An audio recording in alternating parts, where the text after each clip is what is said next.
జై శ్రీమన్నారాయణ, జై శ్రీమన్నారాయణ, జయ జయ శ్రీమన్నారాయణ.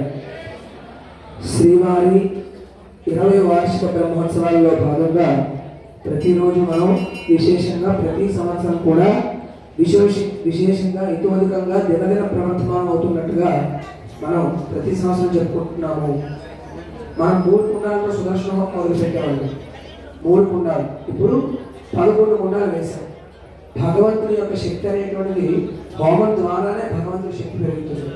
అలా హోమం ద్వారానే మనం భగవంతుని చేరుకు. అంతేనా? మీరు ఏదైనా పండు కానీ లేదంటే ఫలము లేదంటే ఏదైనా సరే మీరు విగ్రహాన్ని పెడితే స్వీకరిస్తారా? తింటారా? ప్రసాదం ఎవరు తీసుకుంటారు? మళ్ళీ మనమే తీసుకుంటాం. కానీ హోమం మాత్రము భగవంతుడు అగ్నిదేవుడు ద్వారా మీకు ఎలా అయితే పొందాలి, భగవంతుడు అటువంటి శక్తి అటువంటి వైభవాన్ని మనం తీసుకొచ్చుకోవాలి, సంతరించుకోవాలి. అలాగా మనమనే కాదు, ఉదాహరణకు చెప్తున్నాను. నిన్నటి రోజున మనం అలంకారాలు చూసే ఉంటారు. సాధారణంగా ఆ స్వామి శ్రీనివాస వైభవం చేస్తారు. ఉదయం నుంచి సాయంత్రం వరకు స్వామి యొక్క కైంకర్యాలు తిరుమలలో ఏవైతే జరుగుతున్నాయో అవి ప్రతి ఒక్క ఇళ్లలోని 108 ఇళ్లలో చేద్దామని చెప్పి వాళ్ళు సంకల్పించుకున్నారు.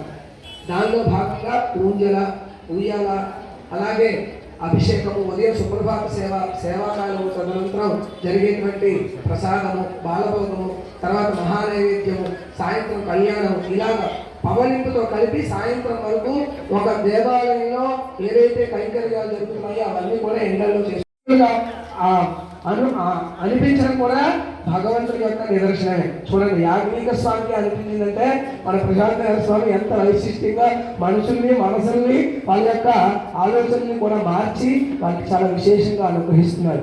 అందువల్ల యాజ్ఞిక స్వామికి మరీ మరీ అభినందనలు మానించి మా ఆలయ పాలకవర్గం వారి గురించి కూడా తెలుపుతున్నాము. ఇటువంటి కైంకర్యాలు ఇంకా ఇంకా భగవంతుడి యొక్క అనుగ్రహంతో మనందరం చేసుకొని ఈ దేవాలయ అభివృద్ధిని ఇంకా ఇంకా చూసి దేవాలయ విశిష్టతను మనం కాపాడుదాం. జై శ్రీమన్నారాయణ, జై శ్రీమన్నారాయణ, జై శ్రీమన్నారాయణ.